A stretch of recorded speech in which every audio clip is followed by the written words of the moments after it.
গরুর মাংসের বালাচাও কি খেয়েছেন কখনো?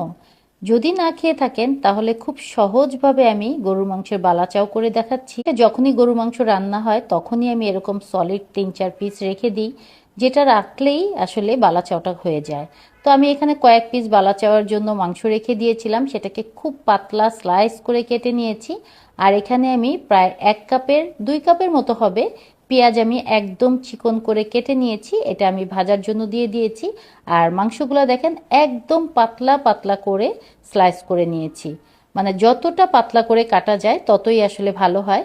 তারপর এটার মধ্যে আমি একটু আদা দিয়ে দিলাম, একটু রসুন দিয়ে দিলাম, খুব সামান্য পরিমাণেই কিন্তু দিতে হবে। তারপর একটু লবণ দিয়ে দিলাম, আর একটু দিয়ে দিব মরিচের গুঁড়া। এগুলো দিয়ে আমি ভালো মতো মাখিয়ে নিব। এটা কিন্তু মেখে বেশিক্ষণ রাখারও কোনো দরকার হয় না, জাস্ট একটু মেখে নিলেই হবে। এই পেঁয়াজ বেরেস্তা হতে হতেই এটা আসলে রেডি হয়ে যাবে। তো এটা এরকম মাখিয়ে আমি কিছুক্ষণ রেখে দিচ্ছি। এই ফাঁকে আমার যে পেঁয়াজ বেরেস্তা করতে দিয়েছিলাম সেটা আমি একটু ভাজা ভাজা করে নিচ্ছি। তো একটু আধা ভাজা হওয়ার পরেই এটার মধ্যে আমি বেশ কিছুটা রসুন দিয়ে দিলাম। তো এই যে আমার বেরেস্তা করা হয়ে গেছে, তো আমি এই বেরেস্তাটা তুলে নিলাম।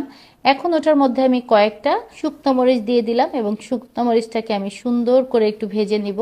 তারপর শুকনো মরিচটা তুলে রেখে দিচ্ছি। এবার এই তেলের মধ্যে আমি এই যে মাংসগুলো রেখেছিলাম সেই মাংসগুলো আমি এক এক করে সবগুলো দিয়ে দিচ্ছি। দেখেন কালারটা কেমন হয়েছে, এটা কিন্তু সুন্দর ভাজা হয়ে গেছে। এখন আমি সবগুলো তেল থেকে তুলে নিচ্ছি এবং এটা কিছুক্ষণ আমি ঠান্ডা করে নিব। এটা যখন পুরোপুরি ঠান্ডা হয়ে যাবে তখন আমি এটাকে ব্লেন্ড করে নিব। মাংসটা ঠান্ডা হওয়ার পরে এটা আমি ব্লেন্ডার জারের মধ্যে তুলে নিচ্ছি। দেখেন একদম ঝুরি ঝুরি হয়ে গেছে। এখন আমি এটা নামিয়ে নিলাম। এখন আমি যেটা করব সেটা হচ্ছে এই যে পেঁয়াজ বেরেস্তার সাথে এই মাংসগুলোকে মিশিয়ে নিব।